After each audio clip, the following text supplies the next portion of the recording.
Salam jemaat terkasih, salam sejahtera bagi kita semua. Senang sekali hari ini kita berjumpa kembali dalam renungan Light of Revival.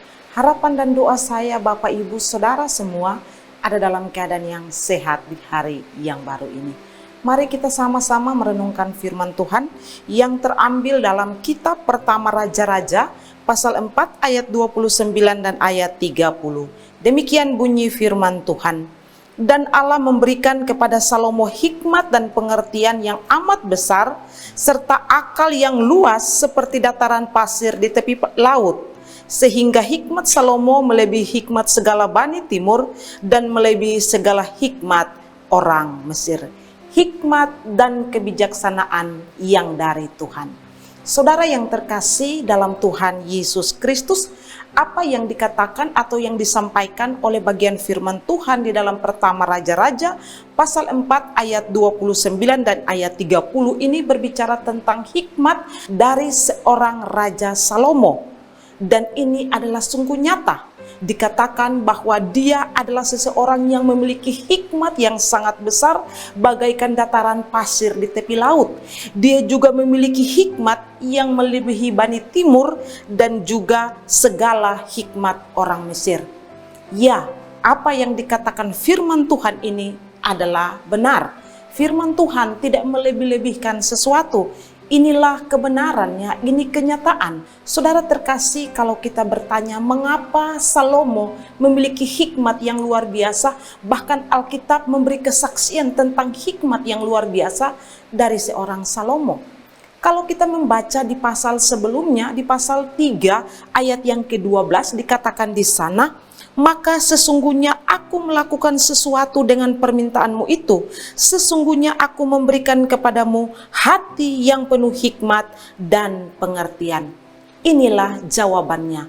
Tuhanlah yang memberikan kepada Salomo hikmat dan pengertian.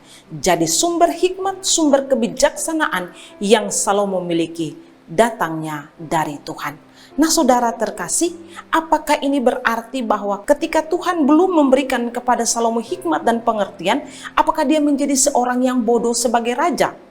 Tidak saudara sekalian. Mengapa? Dia adalah seorang raja yang menurut Daud, dia layak menjadi seorang pemimpin bagi Israel. Tapi kalau kita melihat dari apa yang merupakan kesaksian Raja Salomo sendiri, dia mengatakan bahwa dia kurang pengalaman, sehingga dia lalu meminta kepada Tuhan. Di dalam ayat yang ke-9 dari pertama Raja-Raja pasal 3, di sana dikatakan, berikan kepada hambamu ini hati yang faham menimbang perkara untuk menghakimi umatmu dengan dapat membedakan antara yang baik dan yang jahat. Sebab siapakah yang sanggup menghakimi umatmu yang sangat besar ini? Salomo menyadari dia tidak mampu untuk memimpin bangsa Israel, bangsa yang sangat besar. Dan dia membutuhkan hikmat yang datang dari Tuhan. Kemudian dia berdoa kepada Tuhan. Dan Tuhan memberikan jawab kepadanya.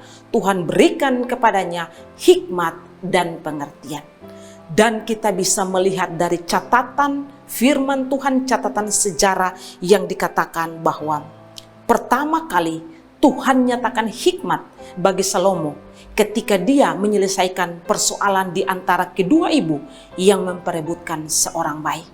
Hikmatnya begitu luar biasa, dan kisah tentang bagaimana hikmat yang dimiliki Salomo kala memecahkan masalah dari kedua orang ibu yang memperebutkan anak ini tersiar ke negeri-negeri tetangga, kepada bangsa-bangsa lain. Tuhanlah sumber hikmat dan kebijaksanaan, dan Tuhanlah yang memberikan itu kepada Salomo sehingga dia mampu menjadi seorang raja yang penuh hikmat di dalam memimpin bangsa Israel.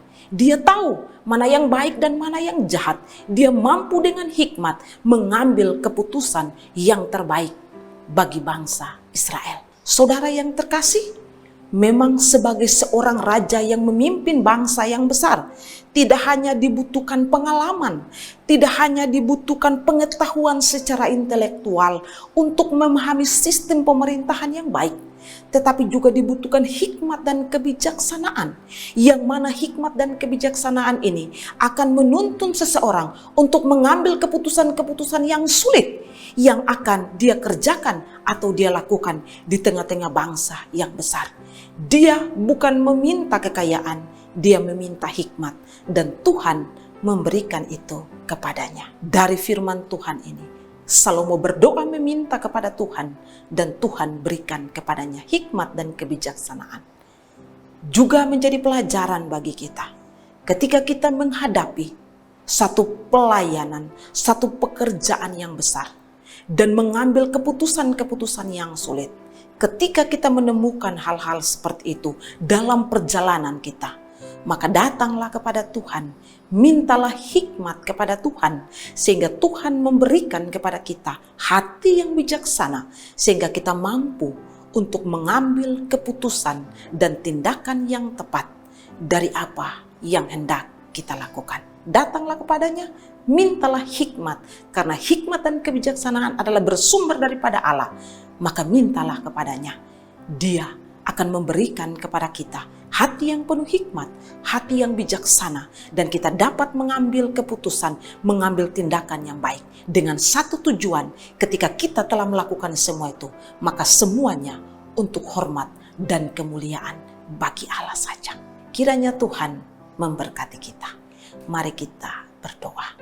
Tuhan Yesus yang baik, kami bersyukur, berterima kasih untuk anugerah-Mu bagi kami. Firman Tuhan, pelajaran penting tentang Salomo, kebijaksanaan Salomo yang Tuhan nyatakan bagi dirinya.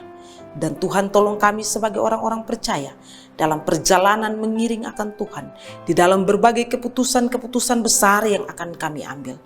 Kiranya kami juga mau datang kepada Tuhan di dalam doa dan meminta hikmat kepada Tuhan, supaya Tuhan memberikan kami hikmat, sehingga kami mampu mengambil keputusan yang tepat, dan semua itu bermuara untuk hormat dan kemuliaan bagi Tuhan saja.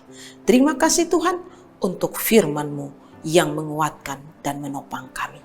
Di dalam nama Yesus, amin.